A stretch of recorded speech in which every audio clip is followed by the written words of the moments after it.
We're here at the University of Georgia. Go Dogs! Asking fellow students if they think what they see on social media news is true. Narratives like, is Israel committing genocide? Or anti-Zionism is not anti-Semitism. What they think on those, if they believe it, and why. We're also asking them what they would ask an IDF soldier, me, if they had the chance. So come with us and let's go find out.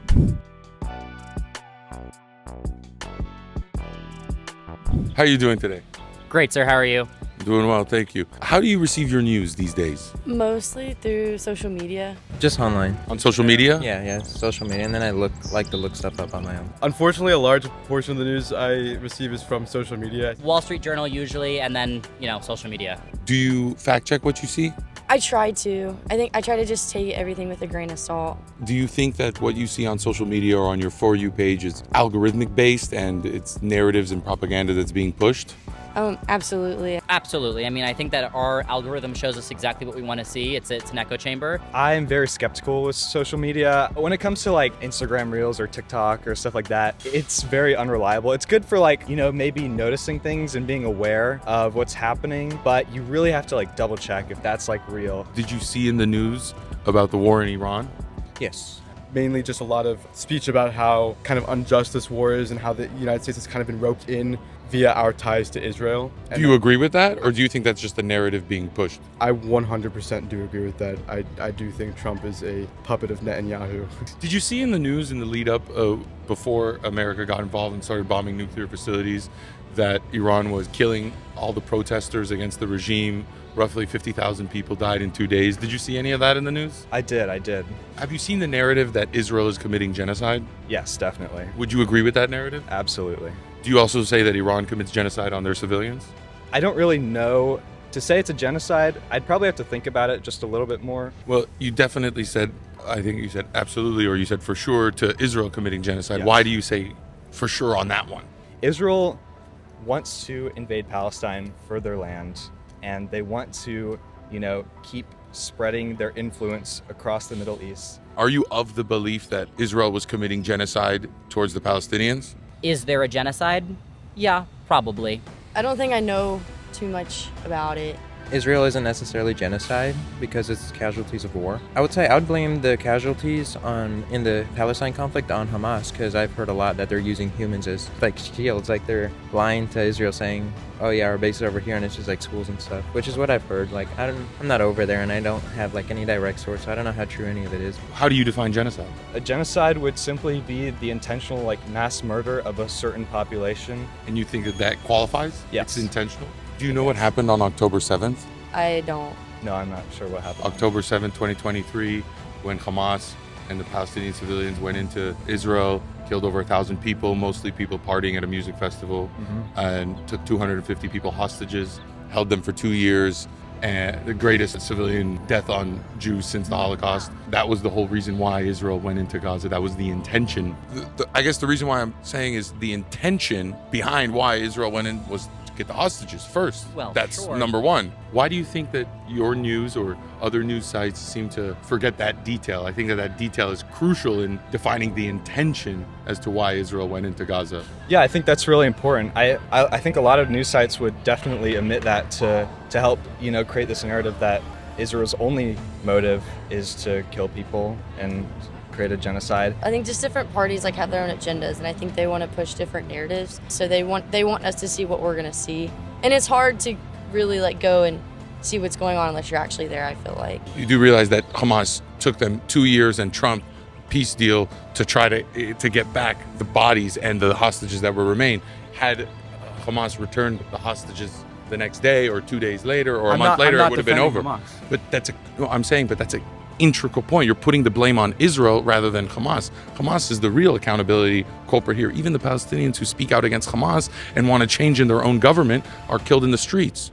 Why is that Israel's fault? And I can't be sure, but there's also a very strong possibility that they simply just want to invade Palestine for their territory. You do realize that Hamas openly calls for the death of all Jews. Do you view Hamas as a terrorist organization, or do you make excuses and call them freedom fighters? They're a terrorist organization too. Okay, so we have some grounding there that we can agree on. Yeah. what other options could have Israel done? It should just be like, oh, you committed an act of terror. Oh, you took 250 people hostages. Oh, you hide behind your civilians. Okay, we can't do anything, and just let it be. When we talk about Americans and they are bombing certain members of a terrorist group in the Middle East, for example, they monitor certain buildings for days and days and days, and they see when is going to have the highest population of the people that we want to kill versus the lowest population. You don't think Israel does that? No, I don't. I think that Israel bombs people immediately when they see that all of them are there. And I know that this is true. That's just not true. I mean, it is. I've talked to, I've talked to people that are from the military. Like, I've talked to IDF soldiers. I've talked to. You're talking to one right now. I was in the IDF. When I was in Gaza and I fought, the UN building was their military installation. They were firing at us from the UN building. They were firing at us from schools. They were firing at us from mosques. Go Google a picture of Gaza. Just Google. And do you know how most of those buildings were destroyed? Not through airstrikes. Through going in, I went house to house for 3 months looking for hostages and tunnels and everything. And when we would go in, we'd clear the house first, and then we would bring in the combat engineers, and then they would put C4 and things like that, make sure that the house is cleared, and then blow it up. Have you seen the narrative anti-Zionism is not anti-Semitism? I don't know much about that at all. Have you seen the narrative anti-Zionism is not anti-Semitism? Yes. Would you agree with that? Yes. Yeah, I would absolutely agree with it. Yes. Why? I think that those are two very distinct ideals, yes. Because anti-Semitism is against Jews and anti-Zionism is against the state of Israel. I think that a lot of the stuff Israel may have to do with the government, with the U.S. government paying a lot of the money going back and forth is really corrupt or shady. Okay, what is Zionism? To believe that the Jews deserve the state of Israel. So you believe that Jews should leave it and leave their territory completely? I don't think they should leave the territory. What should they do then? They should stop attacking people around them and trying to gain territory. That's what they should do. You do realize that Israel has offered many peace treaties. As recent as 2005, 2006, they offered 96% of the West Bank, and the Palestinians said no. I did not know that, actually. Zionism is defined as the belief that the Jews have the right to live and govern themselves in Israel and not be a colony of another nation. If there's more than 50 Arab states, more than 100 Christian states, why can't there be one Jewish state? No, I do think Israel has like the. So then you could consider yourself a Zionist as well. Do you have a problem with what I just said? No, I don't. So then you can consider yourself a Zionist as well. Yeah, by those terms, yes. Those are those terms. I think that the Okay. narrative has been hijacked a little to morph anti-Semitism or a view on hate towards Jews and mask it behind anti-Zionism. Do you see that, what I'm saying? Yes. It's just narratives being twisted to turn people against the Jews, I think. If you believe that Jews have the right to live and govern themselves, self-determination in the state of Israel, that's Zionism right there. More than that, it's just they've hijacked the narrative to twist anti-Semitism in a new form. Do you see what I'm saying? Yeah. I don't know the history of like who was there first. The Jews were first. Well, then I About would say 1,500 years before. You want to learn something that might shock you? Why is it called the West Bank? Do you know? Because it's the West Bank of the Jordan River. Generally speaking, a bank of a Jordan River is how wide? 200 meters? Yeah. Maybe 250? We're saying the West Bank of the Jordan River stretching few kilometers. Why? Because it's the original name of that part of that area is Judea. Yeah. So to say Jews don't belong in Judea is crazy. But Yeah. to say Jews don't belong in the West Bank, that's marketing. Yeah. You see? Yeah, I would say Israel as a country deserves to exist the same equally as much as Palestine. What would you ask an IDF soldier if you met one? Or what would you tell them? Oh gosh, that's an interesting question. I would ask them what probably their day-to-day life is like. The IDF soldiers are the people who are actually taking action. And Carrying out the plans. Carrying out the plans. And so I would like to ask them, what is your day-to-day life like? And what is your perspective on all of this happening right now? Sure. As an IDF soldier who was in Gaza, hi, how are you? Oh. I'll tell you that day to day, our job was to go house to house looking for hostages. Okay. That's what I did for 3 months, every day, where we got intelligence of which buildings Hamas has existence. You could open up under a children's bed after we searched the house. Yeah. We also told them beforehand, hey, 48 hours before, we said everyone clear out. Like, we gave them multiple days to clear out, hey, we're going to go through it, which no one does beforehand. We drop leaflets from the sky. The intelligence hacks their phones. We also looked for terror tunnels to try to destroy. I don't know if you know the stat, but there's more miles of terror tunnels under Gaza than there is in the New York subway system. Yeah.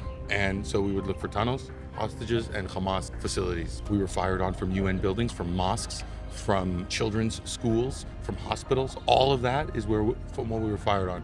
So I ask you, if you believe that Israel has the right to defend itself, what do you say to the truth that is they're hiding behind civilians, forcing the rockets, and Israel's forced to think, okay, do we take out where they're throwing the rockets from, or do we allow them to continue rockets? What do you think Israel should do in that situation?